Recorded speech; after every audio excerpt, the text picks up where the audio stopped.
চলে যাচ্ছে না জোরবেলা করলো। হ্যাঁ, অগত্যা আমরা তাহলে মহেন্দ্রগড়ের সম্মুখীন।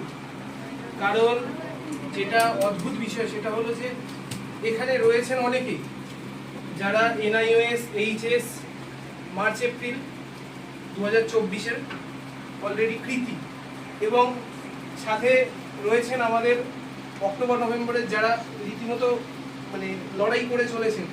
কিছুদিন পরেই লড়াইটা, আসল লড়াইটা, আপনারা যে যুদ্ধটা জিতে এসেছেন ওনারা সেই যুদ্ধটার জন্য প্রস্তুত হচ্ছেন। এই মুহূর্তে এসে দাঁড়িয়ে সময় বলছে 4:40।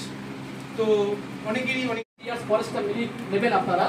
যখন আসবেন ভালো লাগবে, একটাই কথা বলবেন যে হালদার গ্রুপটা আমাদের, এখানে কোনো পারমিশন দরকার থাকবে না আপনাদের আসার জন্য। এখানে কোনো পারমিশন নিতে হবে না কোনো স্যারকে বা ম্যাডামকে। যদি কোনো ইনফর্ম নিতে হয় আপনারা আরামসে চলে আসবেন, যে ম্যাডাম আছেন বা ওই ম্যাডাম আছেন কিনা, এখানে কোন স্যার আছেন কোন ম্যাডাম আছে বড় কথা নয়। আপনারা একাডেমির পার্ট, আপনারা একাডেমির একটা হার্ট। তো সেই জায়গায় দাঁড়িয়ে আপনারা অনায়াসেই চলে আসবেন। প্রত্যেকের ক্ষেত্রে অলওয়েজ ওয়েলকাম হালদার গ্রুপ পরিবারের ক্ষেত্রে। এই বলে আমি আমার বক্তব্য শেষ করলাম। আপনারা ভালো থাকবেন। এখানেই করছি। তো